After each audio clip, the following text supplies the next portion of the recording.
This donut-shaped treat has its roots way back to the 7th century, but emigrated to the United States in the early 1800s. Its name reminds most of us of the jolly gift-bringer who lives at the North Pole.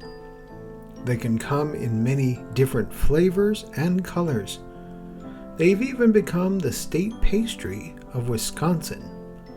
We're exploring the history and origins of the Kringle.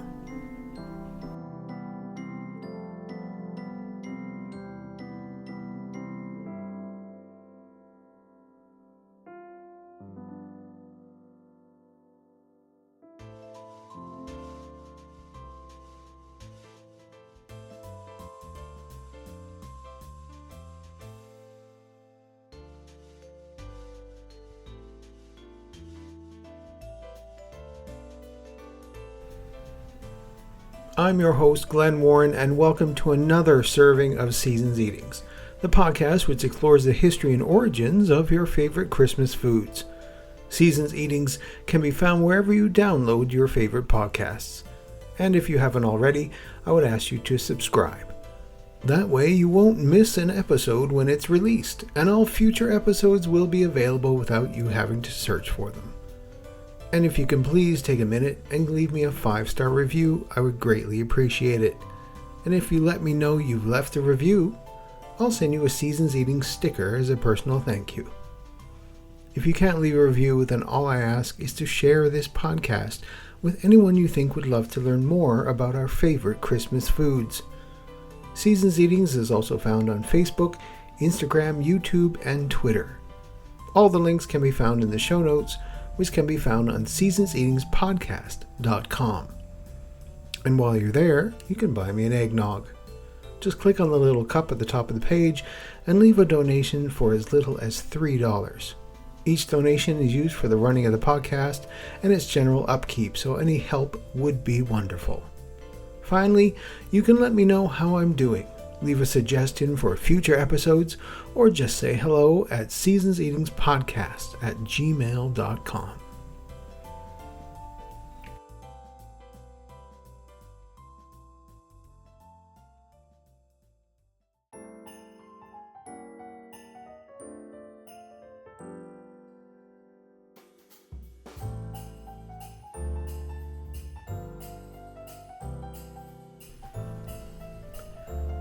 When you hear the word Kringle, what's the first thing you think of? Chances are it might be Kris Kringle, also known as Santa Claus.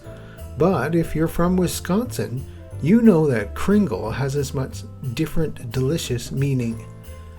A Kringle is a North European pastry. It's a sweet pastry made with layers of flaky, buttery dough with a filling and toppings in a wide variety of flavors. We know it as a sweeter, nutty dessert today, but traditionally Kringle comes from a variety of pretzels. The concept of Kringle is believed to have originated from the Old Norse word kringla, meaning a ring or circle.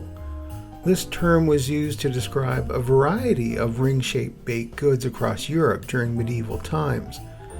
The Kringle symbol is one of the few ancient guild signs still used, and a traditional golden Kringle sign is often hung outside a bakery shop in Scandinavia. The shape is said to symbolize hands folded in a cross-like pattern across the chest to mimic the way people prayed during the Middle Ages, and not folding hands as is done today. According to history, a 7th century monk wanted to reward his students with small pieces of bread shaped in the same way children kept their arms during prayer. He named the baked good pretiolas, a little reward. The idea was quickly adopted across Europe, and the Kringle became a symbol of luck and a long, prosperous life. The Kringle achieved particular fame in 1510, when Turkish troops attempted to dig their way into Alsace, Austria, by digging their way underground through the wall into Vienna. The bakers, who were the only ones at work at that time of night, heard the noise, and the attack was prevented as a result. As a reward, the bakers received their own seal, which among other things included the Kringle, and later became the baker's symbol. Danish Kringles are butter-layered Danish pastries that were first introduced to Racine, Wisconsin in the late 1800s by immigrant Danish bakers. In Denmark, they are traditionally pretzel-shaped, almond-filled coffee cakes called wienerbrød, or Viennese bread. At one time, Racine was home to more Danes than anywhere else in the country, and as a result, there are more Kringler shops in Racine than you'd find anywhere else. The Kringles were created by German bakers from Austria who introduced their method of rolling butter between layers of yeast dough and letting it rest for hours before baking. When Danish bakers in Copenhagen went on strike, the bakery owners fired them and hired replacements from Austria. Once the Danish bakers returned to their jobs, they continued to make the dough the Austrian way. It's the shape of the Kringle in Denmark, which is the Danish sign for a bakery. Outside every bakery in Denmark, you will find a sign with a Kringle on it. In the 1800s, Danish settlers sought refuge in America during the European potato famine. Amidst a strike in Denmark's Bakers Association in 1850, bakers from Vienna and Austria introduced new techniques. Upon their return, Danish bakers fused these methods with traditional ingredients, birthing the beloved Danish pastries we know today. As a result of this influx of Danish immigrants to America, a significant portion chose Racine as their new home, contributing to its vibrant cultural landscape. By 1920, Racine could assert itself as the most Danish city outside Denmark, with a Danish minority of 13.7%, according to the U.S. Census Bureau. The Kringle is so ingrained in Danish culture, there are lots of stories about it. Here's a story about one resident. Lars Larsen was on his deathbed in an upstairs bedroom. His doctor had said Lars would just last only a matter of hours. Lars woke from a deep sleep and sniffed. His wife must have just returned from the bakery, and the aroma of freshly baked Kringles brought a spark to Lars. He whispered, "If I could just have a taste of a Kringle before I die, it would make my dying sweeter." He mustered every ounce of strength and got out of bed. Slowly he made his way downstairs and into the kitchen, where he spied 2 Kringles on the counter.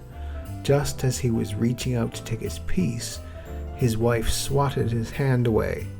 "Stop that," she said. "We're saving these for the funeral." A Kringle today doesn't look like the Kringle that was first baked in Racine bakeries.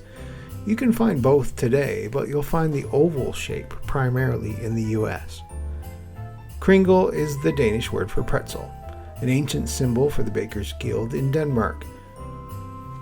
Kringle pastries were traditionally formed in pretzel shapes, but Racine bakers adopted the oval shape, making it easier to share.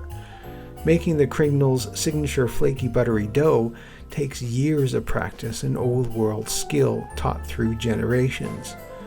An authentic Kringle has more than 30 thin layers of flaky buttery dough, filled with fruit or nut fillings, and usually topped with white icing. If you have a pretzel shape, you've got all these overlapping knots and a lot of different spaces where there's less filling and less topping. An oval shape allows for almost every piece to be the same. And there also weren't as many flavors originally. The predominant original fillings were almond, dried currants, and raisins, and these were topped with a dusting of sugar instead of frosting. An authentic Kringle takes 3 days to make. The dough gets folded over and over with butter and flour and then refrigerated, thus creating 81 layers of flake. Kringles are hand-shaped, hand-iced, and filled with over 30 different flavor options, including traditional flavors such as almond, raspberry, and pecan. And although the Kringle is not historically tied to the holiday season, the treat has become a popular gift. There's such a tradition in Wisconsin that many people have fond memories of the Kringle during the time of year. They are a delicious, unique gift and an easy bakery pastry to share with a group. We'll learn more about the home of the Kringle, Racine, and its bakeries after the break.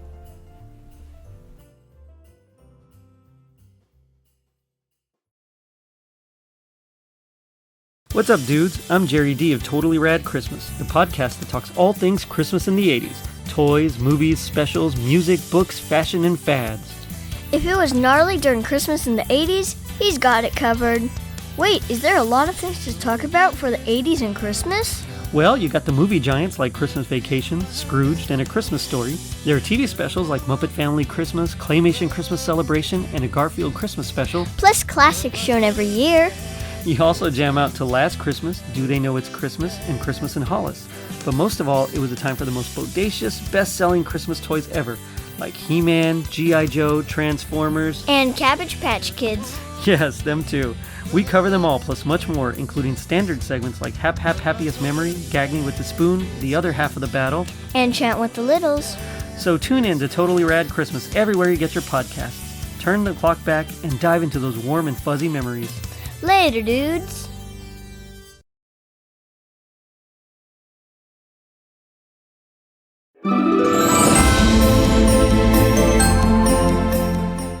When the burr months set in and the nights start to get crisp, do you feel what I feel? Hi, I'm Ashley, and I'm the voice behind the Magic of the Season podcast, where we talk nostalgia, holiday history, movies, music, and of course, the big man himself. If you want to turn on something that brings you warmth, comfort, and cheer, then you're in the right place. I'm available on all podcast platforms such as Apple, iHeartRadio, Spotify, and many more.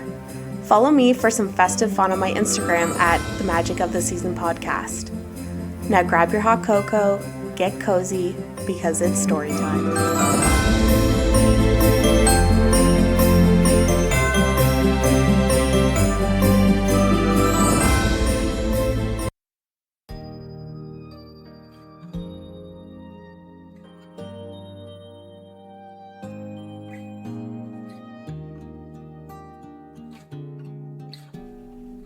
Racine Danish Kringles bakes about 10,000 Kringles a day during the holiday season, with holiday flavors such as Mary Berry and Santa Cinnaberry.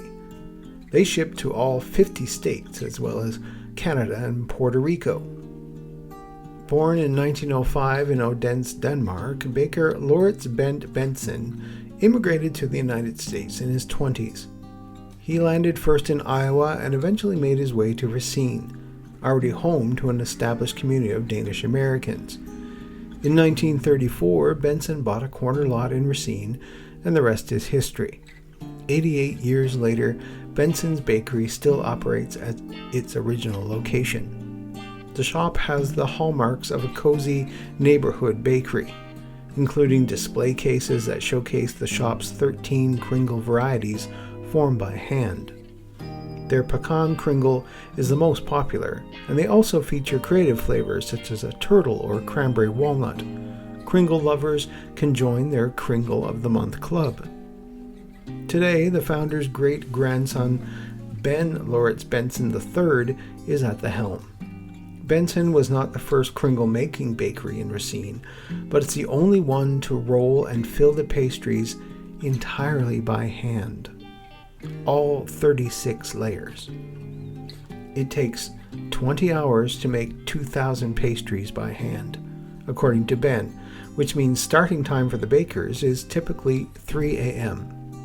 But in November, Ben and John come in before midnight, sometimes as early as 8 p.m., and stay well into the morning after the storefront has opened at 6 a.m. The most I've ever worked in my entire life was maybe 121 hours in a week, Ben remembered.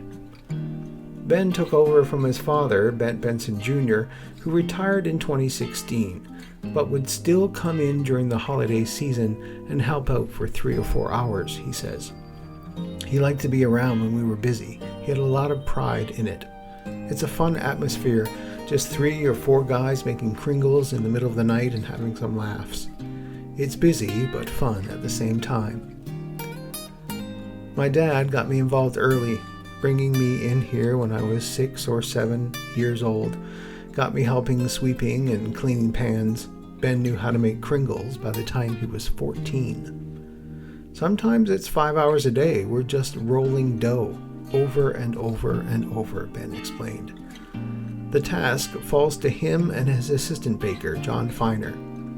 That might not seem such an enormous task on their slowest days, when they produce as few as 100. But in the final 6 weeks of the year, that number jumps to 2,000 a day.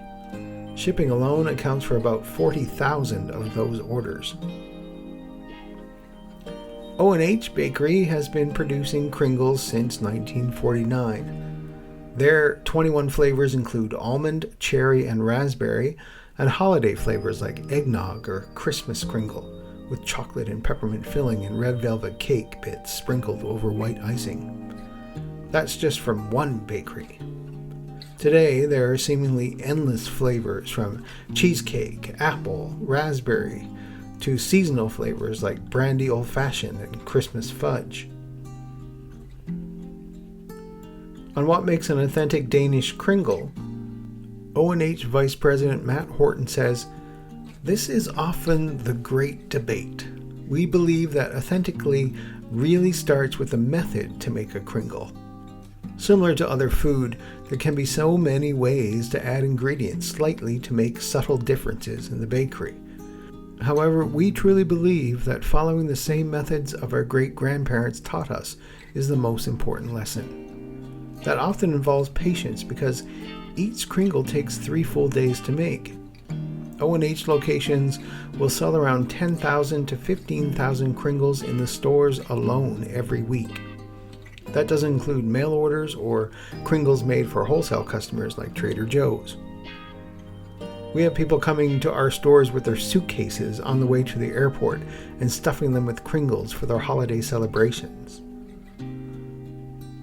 Heyer said Racine Danish Kringles makes between 10 to 12,000 Kringles a day during the holiday season. In 2013, the state of Wisconsin finally named the Kringle as the official state pastry. The Kringle is popular among the Danish population of Racine, and one Racine legislature put his support behind the decision.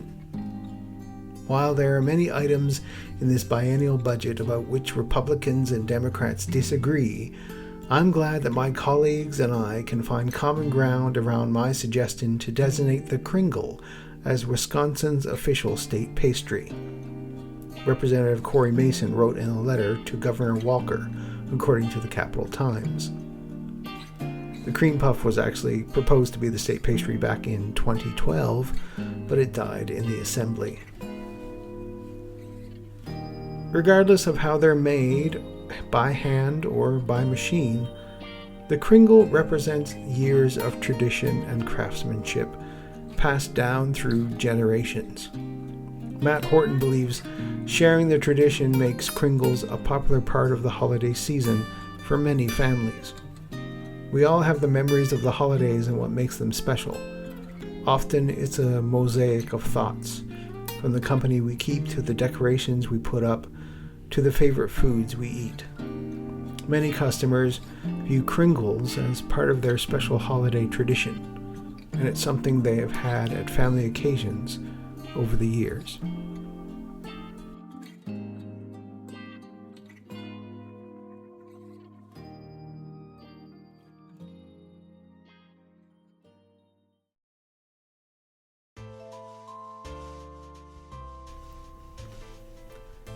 I'm Glenn Warren, and thank you for listening to this serving of Seasons Eatings.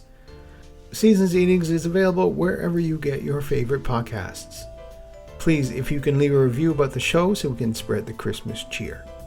Also, I'd love to hear from you, so send me an email at seasonseatingspodcast@gmail.com and let me know how you like the show, suggestions for future episodes, or just say hi. If you let me know you've left a review, I'll send you a Seasons Eating sticker for your trouble, as well as my unwavering gratitude. And if you're feeling extra generous this season, you can buy me an eggnog. Head on over to seasonseatingpodcast.com and click on the little cup in the corner. Each small donation helps with the daily running of the podcast and is greatly appreciated. Seasons Eatings is also having great gifts for the holidays. So click on the merchandise tab to find your next great gift. All music for Seasons Eatings is used under the Creative Commons license.